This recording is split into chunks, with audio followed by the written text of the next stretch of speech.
All right. So we were just there talking about the loan, the forgiven loan that Grandma gave Yeah. to start the vending machine business. Yeah. Let's talk about the house in McKeesport. Oh, well. Because when you guys got married, like you got married on the 25th of November, and then you went on a honeymoon in Florida For 2 weeks. where you wrecked his car, and you weren't allowed to drive anymore. We wrecked my car. You wrecked your car. It was my car. We wrecked it. I was driving. Okay. And I said, okay, let's go home, Tom. He said, bullshit. No, you were going to turn around and come back to Pittsburgh. Yes. I said, let's go home. He's no way. So. What'd you do on your honeymoon? I mean, like, did you go to the beach? Did you? Oh, we were in a swimming pool with the hood. I can't remember that. Okay, all right. I don't. No, whatever. You went to Florida. It was warm. You Yeah. probably had never been to Florida before. No, I had been with friends. I went to Florida for a couple. Oh, no kidding. Okay. All right. Yeah. And so Dad and I went to Florida for 2 weeks, and we came back home.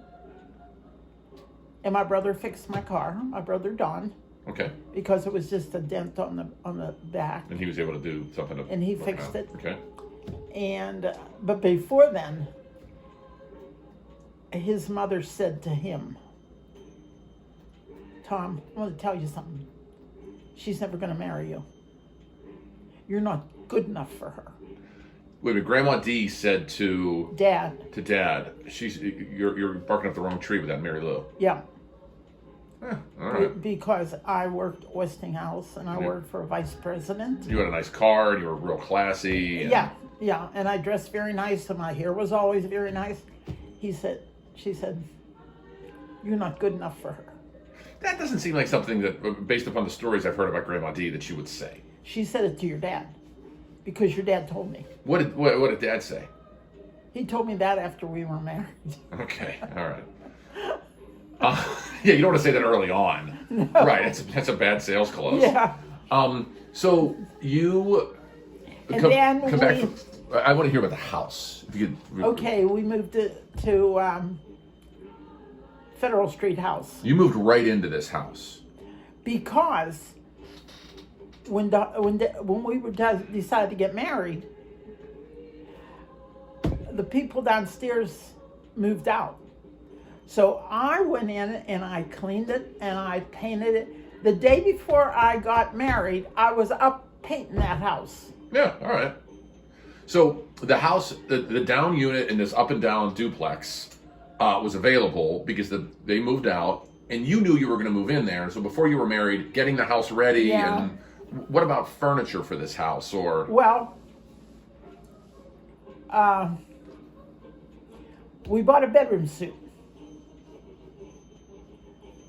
but it never came. We got home from our honeymoon and we expected our bedroom to be there, and it wasn't. So we had to stay over at Grandma D's house. you didn't like try to sleep on the floor or something like this? No, because Grandma had all these beds. I see. So you slept over there So we slept over at Grandma D's house. for how many days? Just a couple. Couple days. Then we went out and we bought new furniture. That's what I have in my bedroom upstairs. The furniture upstairs, it's 2020 today. It's December 25th, 2020. You bought that in 1961. Yeah. Whoa. All right, right? Yeah, we bought it. So And it's not what I wanted because it was from a different furniture store.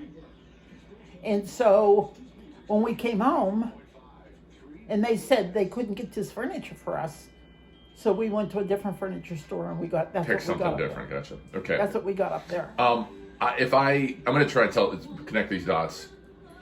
I understand that Dad had the house because Yeah. he won. $1,000. Can you tell that story quickly?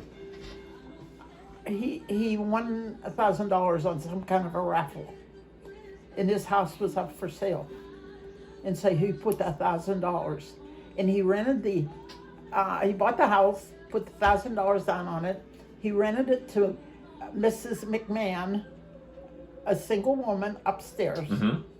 and then I can't remember the people that lived downstairs, and they moved out, and so we went in. And so for how long? I remember Dad saying it was at St. Peter's, and it was like not a 50-50, but like his name was pulled out of a hat. or something. I can't remember. Okay.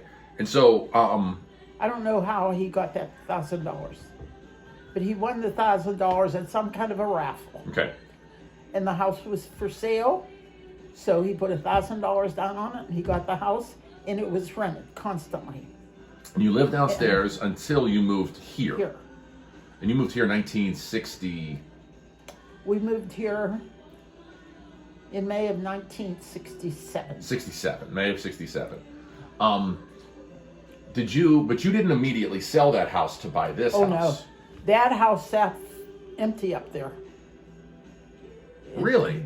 Yeah, it sat empty, and John Ulakovic bought it. And that's where you got, so he bought it like had to be in the 70s.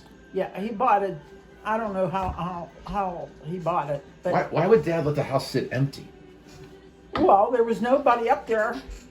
The day we put the house up for sale,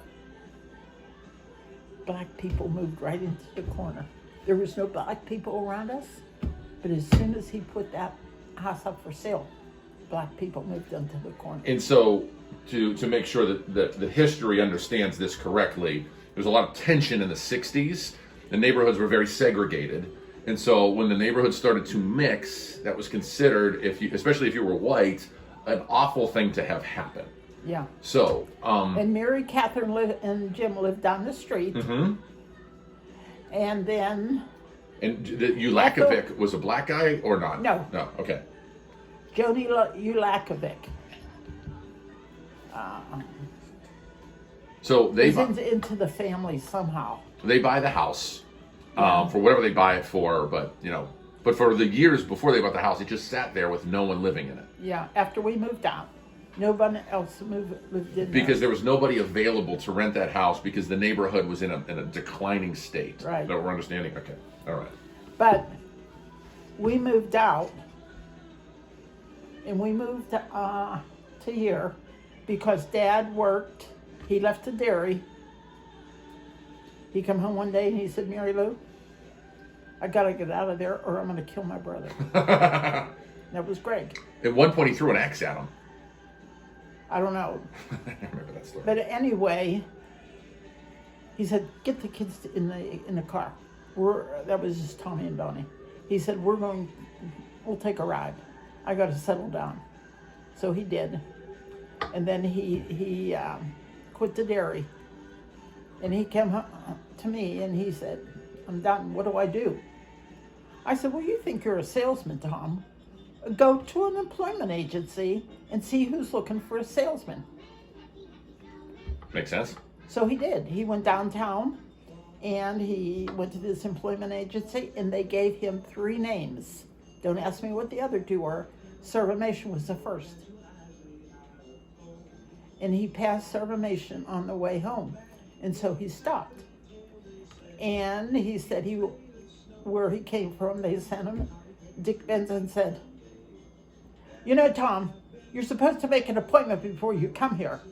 And he says, "Well, I'm sorry, but I was on my way home and I thought I'd stop." So Dick said, "Oh, okay, come on in, I'll give you a few minutes." And then it escalated from there. He had to go to Cleveland to talk to Bill Courtney. The legendary Bill Courtney. Yes. Bill Courtney. Mm-hmm. And as he was leaving Bill Courtney's office, he said to Bill, "Well, I'm a salesman. Did I sell you? Do I have the job or not?" And Bill hired him. Yeah. Great. And that was the beginning of his career at That was Servamation, yeah. and then subsequently the beginning of the back end of his business life. Right. Oh, nice. All right.